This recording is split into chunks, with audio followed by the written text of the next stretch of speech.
ഒരു സാധനം വെച്ചോടുത്ത് കാണില്ല റഫീഖ്. എല്ലാ അമ്മമാർക്കുള്ള ഒരു പരാതിയാണ് കേട്ടോ. അടുക്കളയിൽ പെരുമാറുന്ന നമ്മുടെ അമ്മമാരല്ലേ, അപ്പൊ അവര് ഏറ്റവും കൂടുതൽ എന്തിട്ടാ ഓരോ പാത്രങ്ങളിലാക്കി നമ്മൾ ഓരോ സാധനങ്ങൾ എടുത്തു വെക്കും. അവർക്കെല്ലാം അറിയുള്ളൂ കറക്റ്റ് ആയിട്ട് എന്ത് വലിഞ്ഞെടുക്കണ്ട.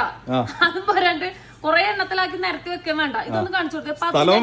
സ്ഥലം ലാഭത്ത് നോക്കിയേ 18 ജാറുകളാണ് ഇട്ട വരുന്നത് ഇതില്. 18 എണ്ണത്തിൽ ഉപ്പ് തൊട്ട് കർപ്പൂരം വരെ നമുക്ക് നിറയ്ക്കാൻ പറ്റും ഇതില്. കണ്ടോ എങ്ങനെയുണ്ട് നോക്കിയേ. കുഞ്ഞ് ചെറിയ ബോട്ടിൽ കാര്യങ്ങളൊക്കെ ഇട്ട് നോക്കി നല്ല ചില്ലിലാണ് ഇട്ട വരുന്നത്. അതും പോരാണ്ട് നമുക്ക് ഒരുപാട് സ്പേസ് നമുക്ക് ലാഭിക്കാനും പറ്റും. നോക്കി ഐറ്റം കാണിച്ചു കൊടുക്ക്. എല്ലാം ഒരേ കൂടെ കേളുന്നിട്ട് മുളക് പൊടിയാണോ മല്ലിപ്പൊടിയാണോ മഞ്ഞപ്പൊടിയാണോ എല്ലാം ഉപ്പ് തൊട്ട് കർപ്പൂരം വരെ നമുക്ക് വിൽക്കാൻ പറ്റും. അപ്പൊ നോക്കി ഐറ്റം നോക്കി ഏത് വലിഞ്ഞെടുക്കാനായിട്ടൊന്നും പോണ്ടാട്ടാ. ചെറിയൊരു പ്രൈസിലാണ് നമ്മൾ തരുന്നത് കേട്ടത്. 39 റംസിന് അങ്ങോട്ട് കൊടുക്കാൻ പറ്റും. അപ്പൊ നോക്കി നമ്മുടെ പ്രവാസികളൊക്കെ ആകുമ്പോ ചെറിയ സ്പേസ് കാര്യങ്ങളൊക്കെ അല്ലേ ഉണ്ടാവുള്ളൂ. കിച്ചണ് കാര്യങ്ങളൊക്കെ ചെറുതൊക്കെ ആയിരിക്കുമല്ലോ.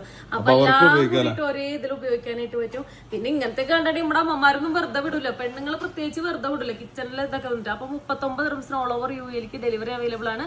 ലൊക്കേഷൻ അറിയാൻ അബുദാബി മുസഫ 24 അഹല്യ ഹോസ്പിറ്റലിൽ നേരെ ബാക്ക് സൈഡിൽ ഫസ്റ്റ് ഫ്ലോറിൽ അവൈലബിൾ ആണ്. താഴെ നമ്പർ കാര്യങ്ങൾ കൊടുക്കേണ്ട ചട്ടപ്പടിയുന്നുണ്ട്.